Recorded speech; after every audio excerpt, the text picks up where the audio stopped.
Hi guys, I'll do a voiceover in explaining the drawing process. Meanwhile, I will share with you things I wish I knew sooner in digital art, including some painful mistake I have made early on in my art journey, so you don't have to go through it yourself. Here, I started off with a brush to sketch out where everything are about to be, to make a rough composition and the poses of the characters. I wanted to visualize it quickly, so I am not going to be very detailed and precise at this stage, but I will focus on catching the vibe, capturing the feeling, like the flow of the movement and the flying hair. These are the things I want to know where are they going to be.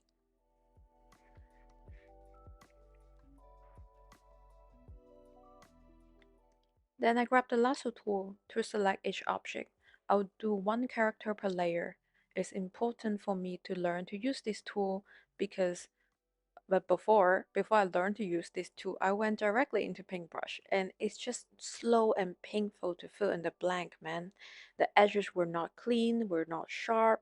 With this lasso tool, we can fill in the surface quickly. Step 1, push forward from big to small. Use the lasso tool to create a big shape from the beginning, and then we work from here.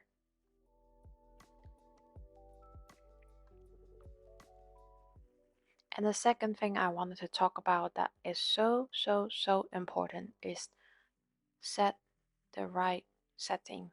When you use the brush, this setting option would appear in the column above. The opacity, the flow, and the angle, etc. I say guys, really play around with it. Don't ignore them. I was drawing for years without knowing opacity and flow, which means for years I just did not click the box. So my stroke has no pen pressure. It was crazy, so which means I bought the drawing tablet for nothing. I was not using the pen pressure. There was no opacity in my stroke. I was so confused seeing other people painting online while their stroke were actually had shade and gradient. I just thought I was bad and I felt discouraged. But guys, it's all in the setting. I don't know why nobody talk about it, but it's not about you. It's just in the setting. So make sure you set it right. Yeah, did you guys know how long until you find out you have to click the box to get opacity and get pen pressure to work? Leave a comment, let me know. And the third thing I wanted to talk about is the Smush Tool. Again, for years I did not know about the Smush Tool. I was using airbrush to blend and smooth color. Yeah, use the Smush Tool for the right purpose. It is to blend, it is to smooth. If you want to get the dynamic stroke, like one end has the hard edge and the soft edge on the other end kind of stroke, and that's how you do it. Well, I wish I knew sooner so I can save myself a lot of time using airbrush to blend. That was insane. And you see here, I am drawing the butt of the cat. I first lay down shade and then I smush it with the smush tool within the shape.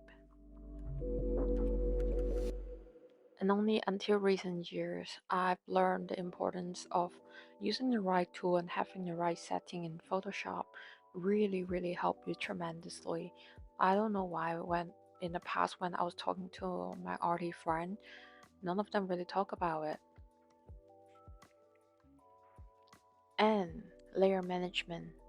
Make sure to divide your layer with purpose, like you know why you divided the way you did and what you are going to do about it. Don't draw on the wrong layer. For example, a picture with character, I will at least do the character on one layer and then there are other things or the background on the other layer.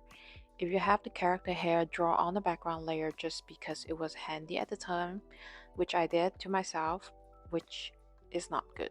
It was not good. Good layer management allows you to edit and adjust much easier, which we do all the time in painting. We go forward and back and adjust things. So things would not get too tangled up and frustrated yourself. You're only hurting yourself that way in the long run. I also did that to myself. Bad habit will not lead you forward. Only with good layer management then you can handle complex illustration. Too many layering or not enough layering are both bad. Trust me, I've been there. Only with good layer management, that way you can go further. And then other feature I've used on this layer windows is the pixel lock. Lock your layer when you work on it so you do not draw out of shape. And that's why we use the lasso tool to create the shape in the beginning.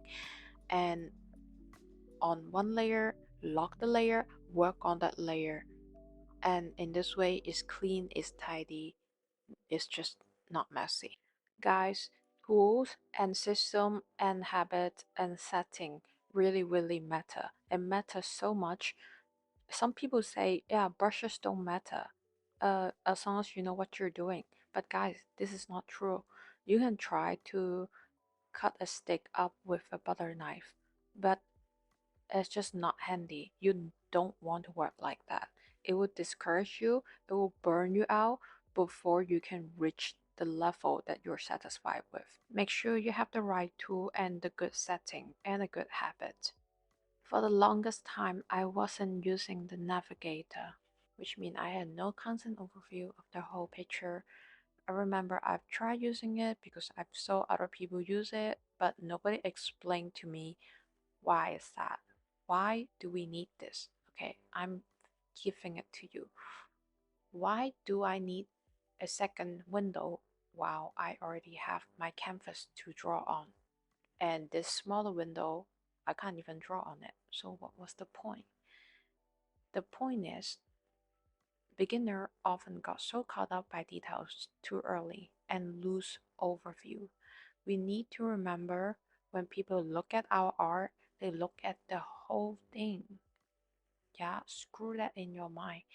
They look at the whole thing, not only one tiny details that you got so obsessed over, drawing it over and over for hours, and you overwork yourself in details that is not even needed.